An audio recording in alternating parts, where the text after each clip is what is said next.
Okay, so our opening presenter today is a man who has been teaching at Grays Lake Central for 30 years. Sure, yeah.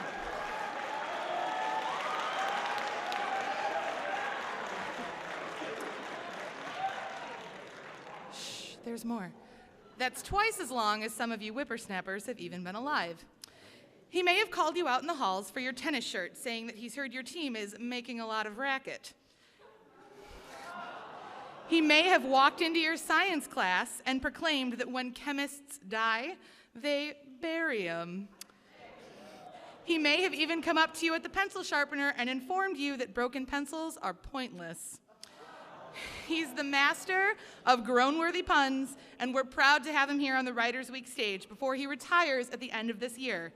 We need to keep the atmosphere electric here at Writers' Week, so let's crank up the wattage. Please welcome the man, the myth, the legend, Mr. Watt.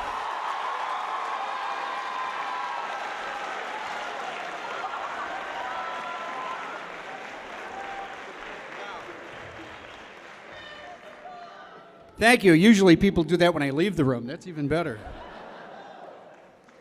I know, lights are on, nobody's home. Well, you know, I can't really see half of you, but that's okay. I know you, so I'm glad to have the opportunity because I never had this opportunity before. So it's great because I've always enjoyed doing whatever it is I've done. I've done a lot of different things, but education's really where there's a lot of fun. In fact, I just start out with a very simple story that at the time I didn't think anything of it, and it's become one of the funniest moments of my life. Probably it had to be probably in a 7th hour a couple years ago. And I was telling the kids, and this is where the generation gap exists. I was telling them about when I was a kid in the old neighborhood, and every Memorial Day, 4th of July, Labor Day, we'd go out to the cemetery. And we'd bring our instruments, utensils, whatever, with us. And as I was describing, you know, it was tradition, family tradition. So we'd bring our rakes and shovels and, you know, flower pots and whatever we're going to do, because we'd stop at the garden, whatever it was called then, place and go out there. We also brought in our hose. And the thing was that somebody asked me, says, well, did you have a hoe? I said, a couple hoes. And my dad had several hoes. And I was going on and on, telling my uncle, my aunt, my granddad, we all had hoes.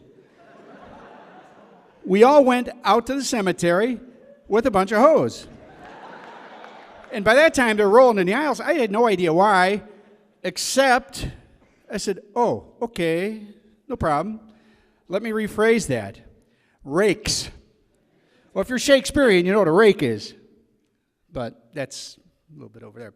But anyways, I thought that story was rather interesting because by the time I got done, I said, okay, I think this day's over with. But, well, it reminds me of the old neighborhood, and a lot of good things happened in the old neighborhood. But it was a little rough, you know. When we were little kids, we'd see somebody put wet cement in there, and you reach in and you feel another hand. That's creepy. Or when you close your bedroom windows, you hit somebody's fingers. They're trying to get in, okay? Rough neighborhood, okay? And we used to take multiple choice tests, which I've never liked because we had 3 choices. Take it, leave it, or shove it. And basically, I'm not going to tell you which one I preferred. But that's the type of stuff that's, you know, part of the old neighborhood. You know, hey, ask a cop. He says, my parents are lost. Or I'm lost. Can you help me find my parents? He says, I don't know, kid. There's so many places they can hide. One time, my dad said to my mother that I'm spoiled. She goes, that's okay. A lot of kids smell that way. English class, this is great. Teacher asks what comes at the end of a sentence. Kid yells out, you make an appeal. That's no joke. Really, you know what the hangman said? No noose is good news. If business is good, then the population's dropping. But, you know, I thought I was going to go tomorrow. I didn't know I was going today, so I was really not prepared, but it doesn't matter. I've been doing a lot for a lot of years, so, you know, just apply whatever comes naturally. So there's a couple of them I would like to tell you about. Guy goes to psychiatrist, says, doctor, nobody listens to me. Psychiatrist says, next. Another guy goes in and says, I need to talk to you, doc. Doctor says, what do you do for a living? He says, I'm an auto mechanic. He says, get under the couch. And so a guy says, okay, doctor, everybody thinks I'm crazy. I want a second opinion. He says, all right, you're ugly too.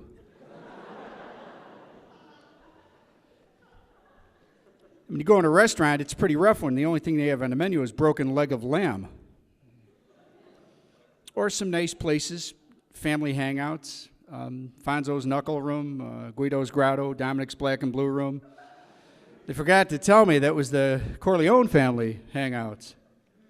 But anyways, I like teaching government because when somebody asks me about the power of veto, I says, you ever see The Godfather? That's the power of veto.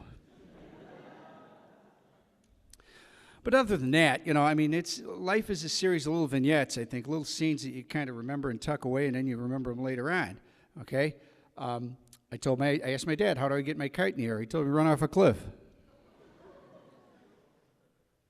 But, that's just childhood, whatever it entails, good, bad, ugly, or indifferent. It's like going to a beauty contest with a bag over your head and expecting to win. But either way, who's on next? No, just kidding. Because I wasn't sure. See, Second City was supposed to be here. Are they coming today? Good. Maybe I'll stick around. I actually have something to eat, so I'd like to get back to eat it. But, no, just kidding. See, it just happens to, flow. But anyways, if there's, 3 to 5, I think I covered it. But, hey, thanks for having the opportunity, and I'm glad. I don't know,